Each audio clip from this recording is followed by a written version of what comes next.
What is the role of the prices on the market? What happens when the government interferes with the market and sets a maximum or minimum price at a level other than the free market would? Why is it so important to leave prices to the market? One of the key facts concerning the market economy is that people exchange goods between themselves in order to improve their well-being.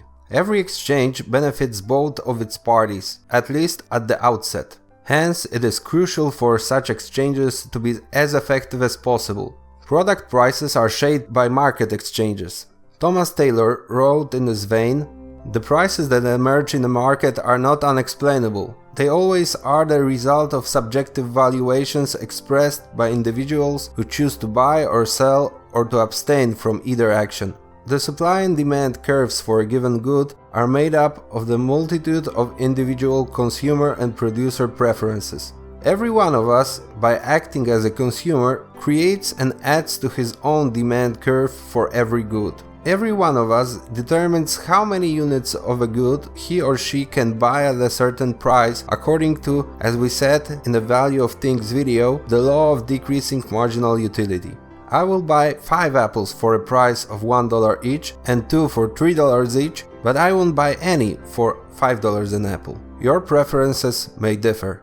The people on the market establish a market clearing price for each and every good. Too high a price will cause surpluses, with producers unable to sell their stock of goods. On the other hand, too low a price will cause shortages, with the entire stock sold before all consumer demand could be satisfied. At very low prices, manufacturers may even refuse to sell goods and decide to store them in anticipation of higher prices in the future. How does the market deal with it? Manufacturers will eventually have to lower the price, not to have their inventories withheld from the market indefinitely. Consumers, in turn, by quickly buying out the undervalued good, will convince the producers to raise the price. Higher price will then satisfy consumer demand by encouraging producers to produce more and possibly influence other producers to enter the market. It is crucial to emphasize that the market clearing price is not one set in stone forever. Any change in supply capabilities or in human preferences will shift supply or demand curves respectively, and then the market will again be looking for a new market clearing price. This process may seem complicated or difficult, but all of this happens naturally in the marketplace. The market regulates itself through the actions of its participants and does not need any external intervention to work well. On the contrary, any intervention causes the market to be less efficient in satisfying human needs. Let's see why. Suppose a terrible drought fell upon some region. Faucets dried out in houses. Small inventories of bottled water were beginning to vanish quickly. Casual shoppers trying to buy water were driven to the brink of violence. Water became so valuable that shopkeepers raised prices from $2 to $10 a bottle, and people still wanted to buy it. The situation lasted for 3 days, after which a representative of the government came and said, "Citizens, we cannot allow for ordinary men to be coerced to pay $10 a bottle of water. They need to live." Today the Congress adopted a law that sets the maximum price of water to $2 a bottle. Given the lowered price, all stocks of water have been exhausted in 2 hours. Now the same people who have limited themselves to buying 1 bottle a day at $10 a bottle now bought 5 bottles, thus making it impossible for some people to get any water. By artificially lowering the price, the government caused an immediate shortage. What then needed to be done to hold back the crisis? The answer is nothing. Higher prices would encourage bottled water producers from neighboring regions where water is abundant, so they would soon begin to supply it.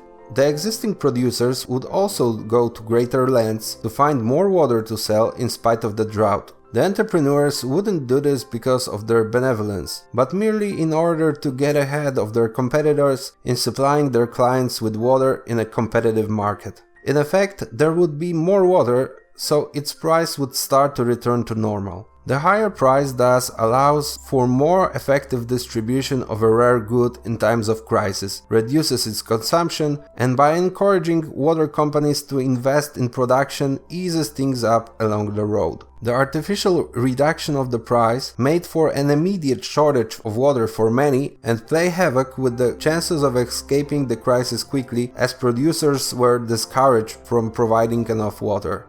Now imagine a different scenario.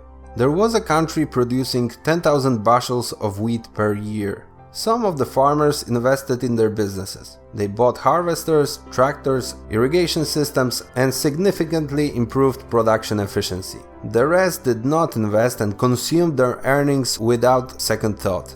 Due to innovations adopted by the former group, the capacity to produce wheat increased to 15,000 bushels at the same price. Then, the increased supply caused the price of wheat to fall. Less innovative group of farmers were troubled by this outcome. Because they did not invest, their costs were unchanged. Given the lowered price, they began to lose money. So they contracted their representatives in Congress and started public protests. Angrily, they shouted, "The government has to do something."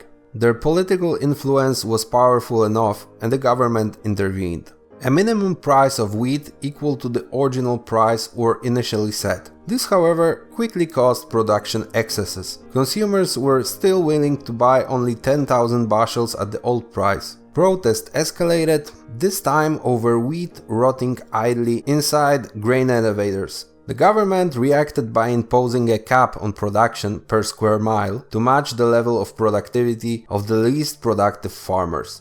This, however, was unacceptable to more efficient farmers who invested their money precisely because they were counting on increasing their earnings by increasing production. They were left with innovative and expensive technology that they were now unable to use properly to achieve profitable levels of production. Finally, the government has decided to remove production restrictions and buy all the surpluses. As a result, all consumers had to buy grain at the old price, while additionally paying for excess production in taxes. In the following years, the surpluses of the wheat the government was trying to sell began to pile up, because the demand for it was too low at the offered price.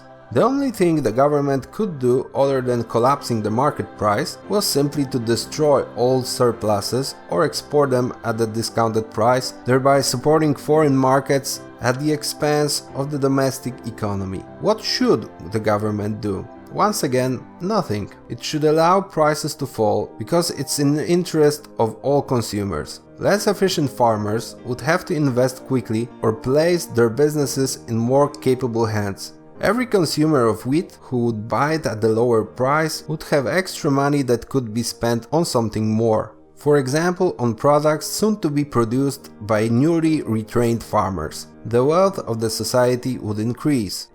Any intervention in prices is harmful. The same goes for wages. When a government sets a minimum wage, it creates a surplus of people willing to work and unable to find jobs. When a central bank lowers interest rates, it causes a scarcity of real resources. If we want our needs to be met most effectively, then prices should be left to the market. For more, visit EconClips.com. If you don't want to miss our next video, subscribe to our YouTube channel and like our Facebook page. If you like our project, please support us at patreon.com or by PayPal. You can find the links in the description below.